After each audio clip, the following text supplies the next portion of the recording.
सर्व विद्यार्थ्यांना नमस्कार.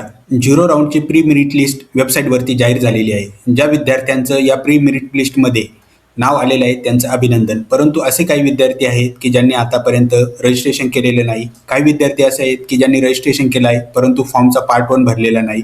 काही विद्यार्थी असे आहे पार्ट 1 भरलेला आहे परंतु पार्ट 2 भरलेला नाही. आणि पार्ट 2 भरून देखील असे काही विद्यार्थी आहे की ज्यांनी आपला प्रोफाईल किंवा अर्ज लॉक केलेला नाही. तर अशा विद्यार्थ्यांचं झिरो राऊंडमध्ये कोणतंही नाव किंवा कोणताही नंबर आलेला नाही. तर अशा विद्यार्थ्यांनी अजिबात घाबरून जायचं काम नाही. या विद्यार्थ्यांसाठी आपण या व्हिडिओच्या माध्यमातून सोल्युशन सांगणार आहोत. तर अशा विद्यार्थ्यांनी व्हिडिओ शेवटपर्यंत बघा. तुम्हाला नक्कीच या व्हिडिओच्या माध्यमातून आपल्याला पुढे ॲडमिशन प्रोसेससाठी काय करायचं आहे हे समजेल. तर अशा विद्यार्थ्यांनी जे आपलं ॲडमिशनचं टाइम टेबल आहे त्या टाइम टेबलचा आपण माहिती घेऊया आणि त्यानंतर आपल्याला काय करायचं आहे ते आपल्याला लक्षात येईल.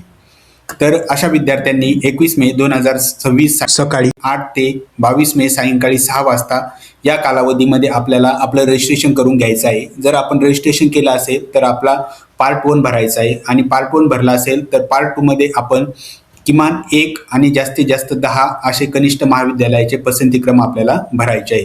विद्यार्थ्यांना त्यांच्या पसंतीक्रम गुण आणि अर्जामध्ये दिलेल्या कालावधीमध्ये बदल करता येणार आहे. आणि हा कालावधी कधी आहे तर 21 मे 2026 सकाळी 8 ते 22 मे सायंकाळी 6 वाजेपर्यंत हा कालावधी असणार आहे. यामध्ये आपल्याला पार्ट 1 मध्ये दुरुस्ती करता येणार आहे. आपल्याला पार्ट 2 मध्ये कॉलेजेसमध्ये बदल करता येणार आहे आणि आपलं प्रोफाईल लॉक करता येणार आहे.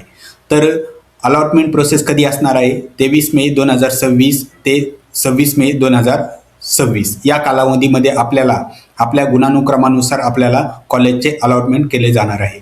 आणि हे आपल्याला कधी कळणार आहे तर 26 मे 2026 रोजी आपल्याला अलॉटमेंट केलेले कॅप 1चे जे कॉलेजेस आहेत ते आपल्याला प्रदर्शित करण्यात येणार आहे.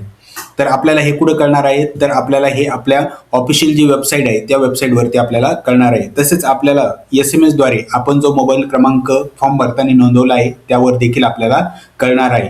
आणि आपण कोणत्या महाविद्यालयासाठी आपली निवड झाली आहे ते आपल्याला ते निश्चित करणार आहे.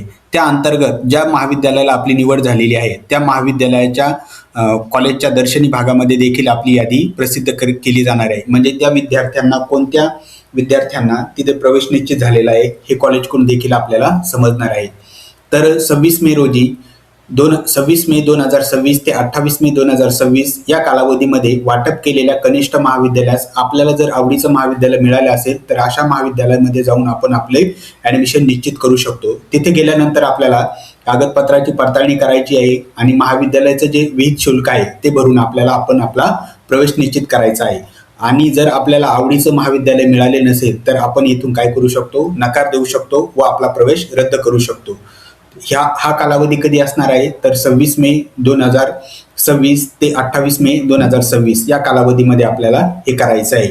आणि त्यानंतर रिक्त जागा प्रदर्शित केल्या जातील. म्हणजे कॅप 1 हा कधी संपणार आहे तर 28 मे 2026 रोजी संपणार आहे आणि 29 मे 2026 रोजी कॅप 1 मधील ज्या जागा रिक्त राहणार आहे त्या प्रदर्शित केल्या जाणार आहे. आणि त्यानंतर दुसऱ्या फेरीचे वेळापत्रक जाहीर होणार आहे. तर ते कधी होणार आहे 30 मे 2026 रोजी दुसऱ्या फेरीचे वेळापत्रक जाहीर होणार आहे.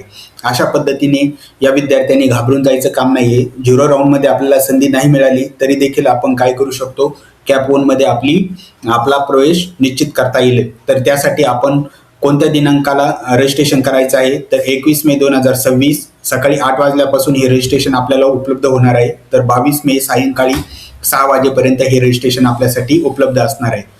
कोणाला काही आपल्या ॲडमिशन प्रोसेसबद्दल काही शंका असेल किंवा काही समस्या असेल अडचण असेल तर आपण कमेंट बॉक्समध्ये आपली समस्या व अडचण मांडू शकता. त्यांना आम्ही निश्चितचपणे रिप्लाय देण्याचा प्रयत्न करू.